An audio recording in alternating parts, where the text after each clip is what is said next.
Sais-tu qu'il y a une différence entre avoir du caractère, avoir un mauvais caractère et avoir le caractère de Christ? Avoir du caractère, c'est quoi? Le terme avoir du caractère est souvent utilisé pour décrire une personne qui possède des traits de particularité forts et distinctifs. Des qualités telles que la détermination, la persévérance, la confiance en soi, l'indépendance, la résilience et la capacité de faire face aux défis et aux obstacles. Et le terme avoir une force de caractère peut parfois être considéré comme un terme plus fort que avoir du caractère, suggérant une personne encore plus résistante et déterminée. Ces expressions indiquent une personne capable de prendre des décisions difficiles et de faire face à l'adversité, de maintenir ses convictions même dans des situations difficiles. Dans le monde, avoir une force de caractère ou avoir du caractère est admirable. Et même les gens peuvent envier d'être capables de faire des choses qu'ils n'arriveront jamais à faire, selon eux. Le problème de la force de caractère sans Christ, c'est que souvent, cela amène les gens à devenir orgueilleux, dû à la confiance en soi, ce qui est normal, puisque quelqu'un sans Christ a confiance en lui-même et croit que tout ce qu'il arrive à faire dans la vie, c'est grâce à lui-même. Lui, il va se dire, moi si je me lève le matin pour aller travailler, c'est pas Dieu qui se lève à ma place, c'est moi. Il ne prendra pas conscience que c'est Dieu qui lui donne la santé et qui lui permet de se lever chaque matin. Donc, alors lorsque tu as un fort caractère en Christ, ton caractère est sanctifié et tu marches selon le cœur de Dieu. Donc, à partir de là, la confiance en soi disparaît pour laisser place à l'assurance et l'humilité. Et c'est à ce moment-là que tu es un instrument puissant entre les mains de Dieu. Parce que là, tu iras avec la force que tu as, conquérir ton Canaan, avec tout ce que cela implique. Avoir une force de caractère et marcher selon le cœur de Dieu peut t'amener à gagner de grandes victoires. Et cela peut être aussi un excellent témoignage pour les non-croyants, quand ils voient la réussite dans ta vie. Ils commencent à se gratter la tête et se demander « Mais comment ça se fait que cette personne-là réussit? Tout lui réussit. » Et là, tu peux commencer à témoigner. C'est parce que j'ai Jésus-Christ dans ma vie. C'est lui qui agit dans ma vie et qui me permet de tout obtenir dans ma vie. Par contre, dans l'Église de Dieu, un fort caractère peut parfois amener la jalousie malheureusement. Et pour ceux qui n'ont ni discernement ni connaissance, certains peuvent même associer la force de caractère à de l'orgueil. Et c'est vraiment de l'ignorance. Ce qui veut clairement dire qu'un leader qui souffre de blessures intérieures liées au rejet et qui est très complexé et qui a peur de tout, verra comme une menace un frère ou une sœur qui a une force de caractère. Il ne le regardera pas comme une bénédiction. Pour lui, dans sa tête, il sera convaincu que la personne qui a du caractère et qui est spirituelle veut lui voler sa place de leader. Ce qui est tout à fait normal quelque part, puisque derrière les complexes se cache souvent un esprit de mensonge. Et c'est pour cela que nous entendons souvent des gens complexés dire qu'ils ont tel ou tel défaut physique, des défauts qui, généralement, n'existent même pas. Sache, mon frère, ma sœur, que tu ne peux pas demeurer dans l'assemblée dans cet état.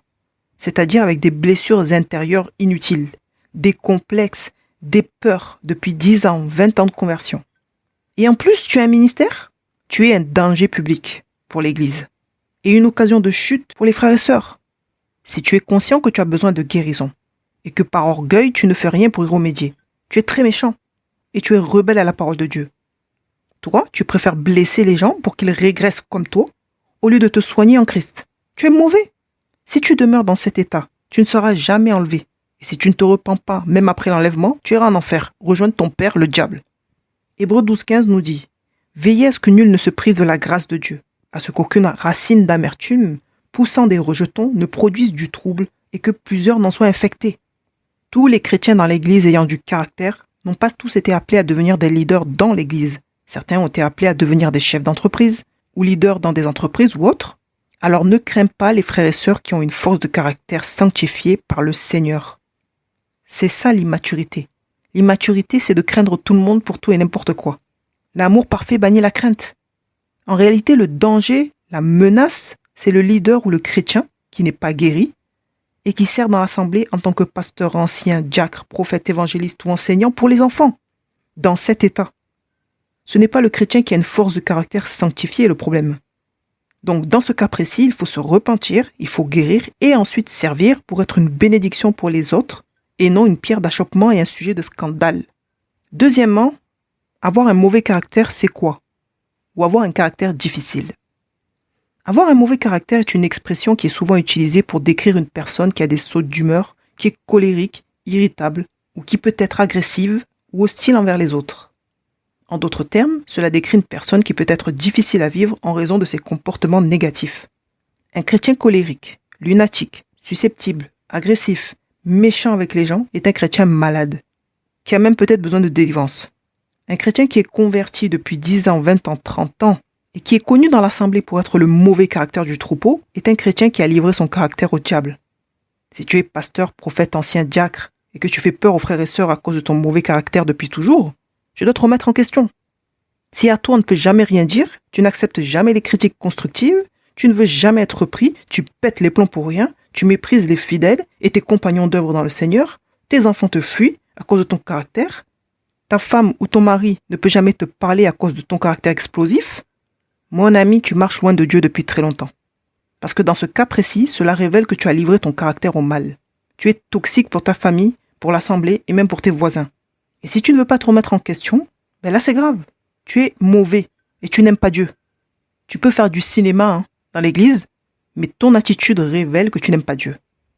L'autre problème avec les chrétiens qui ont un mauvais caractère, c'est que lorsque tu leur montres qu'ils agissent mal, ils essaient de retourner la situation pour te faire croire que c'est toi, que c'est de ta faute. Les gens avec un mauvais caractère sont des gens dangereux. Ils se font généralement passer pour des victimes, ils savent manipuler, ils mentent toujours. Ils essaieront toujours de justifier leur mauvais comportement pour avoir le mot de la fin. Ils sont incapables de marcher dans la vérité. Ils sont très malhonnêtes. T'as déjà vu quelqu'un avec un mauvais caractère qui soit humble, toi? Ben non, ça marche pas. Si tu as un mauvais caractère depuis ta conversion, ce n'est pas parce que Dieu ne t'a pas parlé pour t'amener à la repentance. C'est que toi, tu as estimé que cette parole de Dieu concernant ton changement de caractère n'était pas utile. Donc, ça s'appelle de l'orgueil.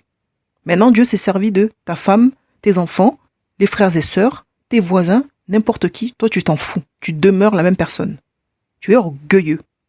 Ensuite, un caractère difficile, c'est quoi? Avoir un caractère difficile est une expression qui est aussi souvent utilisée pour décrire une personne qui peut être exigeante, perfectionniste et qui a des normes élevées. Cette personne peut être difficile à satisfaire ou à contenter, car elle peut avoir des attentes élevées, ce qui peut parfois être interprété comme étant exigeant ou difficile. Il y a un verset dans la Bible où l'on parle d'employeur au caractère difficile. 1 Pierre 2,18. Serviteurs, soyez soumis en toute crainte à vos maîtres, non seulement à ceux qui sont bons et doux, mais aussi à ceux qui sont d'un caractère difficile. Ici, le mot caractère difficile est traduit dans d'autres versions par dur, esprit pervers ou encore fâcheux. Caractère difficile en grec, c'est le mot skoléos, qui signifie tortueux, tordu, pervers, corrompu, méchant, injuste. Tu vois bien qu'il n'y a rien de bon là-dedans. Donc, si tu as un mauvais caractère et un caractère difficile, en plus de ça, alors là, tu es un tyran. Et je plains ta femme, ton mari, tes enfants ou même tes employés. Donc toi là, avec ton caractère difficile, ce qui veut dire que tu es donc une personne exigeante et difficile à satisfaire ou à contenter, et avec ton mauvais caractère, tu te mets en colère quand tu n'as pas ce que tu veux, comme tu le veux. Donc toi, tu pètes les plombs comme un enfant capricieux de 10 ans lorsque les choses ne sont pas faites selon ta vision au détail près. Donc toi, on ne peut rien te dire, on ne peut rien faire. Tu n'es jamais content. Tu dis à ta femme, je veux que mon assiette soit très chaude. Et si l'assiette est trop chaude, tu pètes les plombs sur ta femme, qui n'a peut-être pas fait exprès ce jour-là de réchauffer ton plat 5 minutes de plus. Donc toi, au lieu d'attendre quelques minutes que le plat refroidisse tranquillement, tu fais un scandale. Elle est où la gloire de Dieu là? Et il est évident que si tu fais ce genre de choses devant ta famille inconvertie, c'est pas avec ton témoignage qu'ils viendront à Christ. Donc est-ce que ce genre de comportement révèle la gloire de Dieu? Est-ce que là, tu ressembles à un petit Christ? Non, tu ressembles même à un démon. Mais toi, dans ton état, tu diriges une assemblée, tu prêches, tu imposes les mains aux malades, tu enseignes les enfants, tu as des responsabilités dans l'église, dans cet état. Est-ce que ça, c'est normal? Et après, on se demande pourquoi l'église va mal. L'exigence, le perfectionnisme et avoir des normes élevées, c'est une bonne chose lorsque le chrétien a un caractère sanctifié, c'est-à-dire selon le cœur de Dieu. En dehors de ça, ça peut faire beaucoup de mal. Un leader exigeant concernant la sainteté dans l'assemblée, ça, c'est l'excellence. Un leader perfectionniste qui veut que tout soit bien organisé dans l'assemblée pour le témoignage, ça, c'est l'excellence. Un leader qui a des normes élevées pour consacrer des gens au service de Dieu, ça, c'est aussi l'excellence. L'Église de Dieu a besoin de ce genre de personnes. C'est vital pour la survie spirituelle des brebis. La perfection fait désormais partie de notre ADN spirituel, puisque nous sommes de nouvelles créatures en Jésus-Christ. Matthieu 5,48 nous dit « Soyez donc parfaits, comme votre Père céleste est parfait. » Et pour nous perfectionner, il faut passer par certaines souffrances des fois, dont l'humiliation parfois. Troisièmement, le caractère de Christ, c'est quoi? Le caractère de Christ se résume dans 5 versets. Galates 5, 22 à 26. Mais le fruit de l'esprit, c'est l'amour, la joie, la paix, la patience, la bonté, la bénignité, la fidélité, la douceur, la tempérance. La loi n'est pas contre ces choses. Ceux qui sont à Jésus-Christ ont crucifié la chair avec ses passions et ses désirs. Si nous vivons par l'esprit, marchons aussi selon l'esprit. Ne cherchons pas une vaine gloire en nous provoquant les uns les autres, en nous portant envie les uns aux autres. Pour moi ici, tout est dit, il ne manque rien. Ce qui veut dire que dans la vie d'un chrétien, les sautes d'humeur, l'impatience, la colère, la jalousie, l'envie, l'irritabilité, les comportements négatifs, la provocation, la mauvaise foi et les mensonges que manifeste un mauvais caractère sont des fruits pourris. Et la pourriture tue. Le simple fait d'aller à l'église chaque semaine n'est pas une solution miracle qui transforme notre caractère en caractère de Christ. Le caractère de Christ se développe en nous au fur et à mesure que nous nous rapprochons du cœur de Dieu en toute humilité. Et pour commencer à ressembler à Christ, nous devons accepter de passer par le brisement. Ce qui veut dire que tout ce que nous faisons, nous ne devons plus le faire en fonction de nos désirs, mais nous devons faire les choses pour Christ. Et lorsque nous nous efforçons de mettre en pratique Galates 5, 22 à 25, c'est alors que notre caractère ressemble à celui de Jésus-Christ, que notre lumière brille dans les ténèbres et que nous donnons de bons fruits. Dieu n'est pas compliqué, c'est nous qui sommes compliqués. Matthieu 7, 17 nous dit « Tout bon arbre porte de bons fruits, mais le mauvais arbre porte de mauvais fruits. » Ce qui veut dire qu'avoir une force de caractère, ou plutôt avoir un caractère sanctifié, produit de bons fruits. Et avoir un mauvais caractère produit des fruits pourris, puisque le mauvais caractère, c'est celui qui a livré son caractère au mal.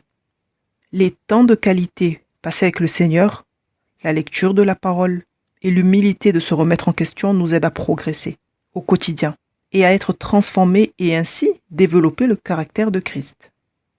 Je t'encourage à mettre un pied devant l'autre, à avancer au fur et à mesure, afin que ta lumière brille et que tu sois un élément puissant entre les mains de Dieu, partout où tu iras. Que Dieu te bénisse abondamment.